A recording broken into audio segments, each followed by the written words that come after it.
यहाँ पर sigma g in bracket under root, अब जो भी यहाँ पर दिखाए होंगे उसी हिसाब से, जैसे मान लीजिए ए और एक्स लिखे हों तो यहाँ पर A square plus x square minus x, और gravitation field intensity E G या आई जी जो भी सिंबल हो, -2 pi sigma G 1 minus cos theta,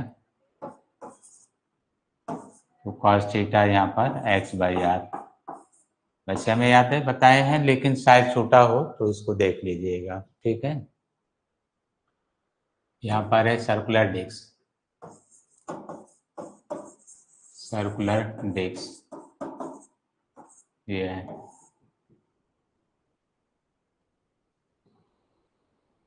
और ये है potential due to circular disc, और ये gravitation field intensity due to circular disc. तो वैसे हुआ है, फिर भी ऐसे हमें लग रहा था कि छोटा हो तो आप इसको सॉल्व कर लीजिएगा।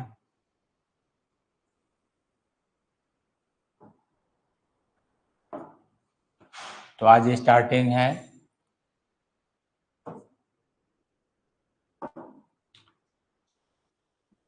ग्रेविटेशन पोटेंशियल चेंजेस और मैक्सिमम हाइट।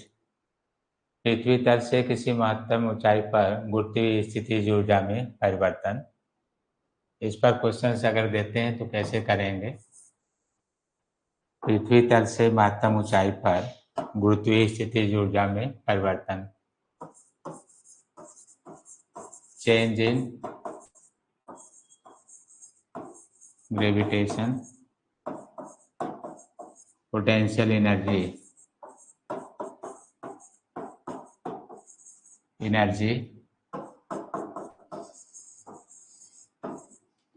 at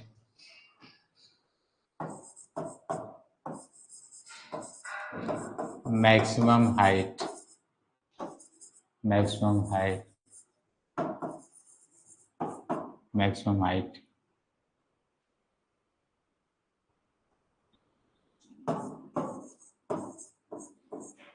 महत्तम ऊंचाई पर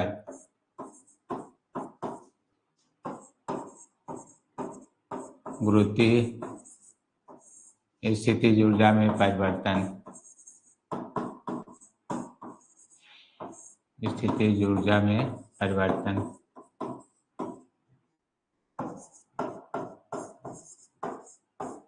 परिवर्तन। तो इस तरह से महत्तम ऊंचाई पर गुरुत्वीय स्थितिज ऊर्जा में परिवर्तन, इसका अध्ययन करना था।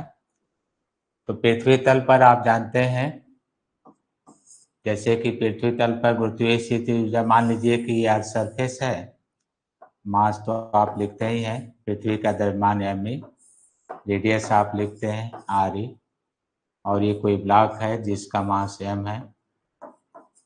अब इनमें ग्रेविटेशन पोटेंशियल एनर्जी, गुरुत्वीय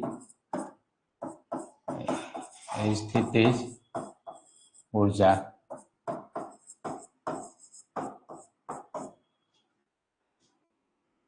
पृथ्वी तल पर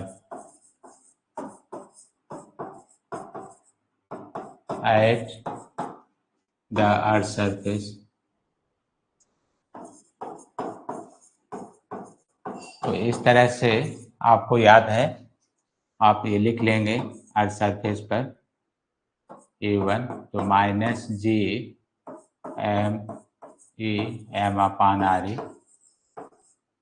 अब आप फिर एट सर्टेन हाइट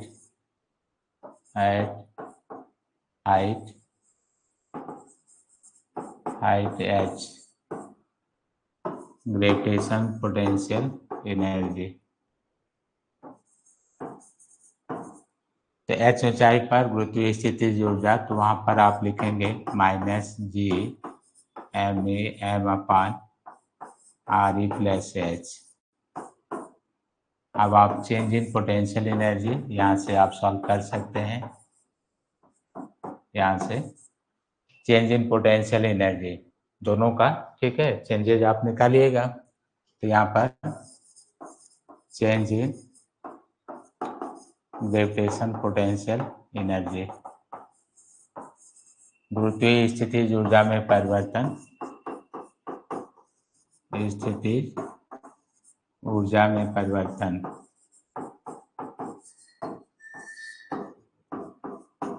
तो जब आप परिवर्तन ज्ञात करेंगे, परिवर्तन, तो यहाँ पर आ जाएगा डेल्टा यू। अब final minus initial, final minus initial, तो फाइनल आप लिखेंगे G M E M upon R E plus H, और माइनस करेंगे तो ये प्लस हो जाएगा G M E M upon R E. अब आप इसका एलसीएम लेके सॉल्व कर सकते हैं। जैसे ही आप चेंजेस ज्ञात करेंगे डेल्टा यू, तो यहाँ से एलसीएम ले लीजिएगा, आर ई प्लस एच, और यहाँ से कॉमन लेना होगा तो G M E M common ले लीजिएगा, तो -1 और इंटू आर ई, प्लस यहाँ पर आ जाएगा 1 into are E plus H, ये आ जाएगा। तो आर ई तो कैंसिल हो जाएगा, एच बचेगा।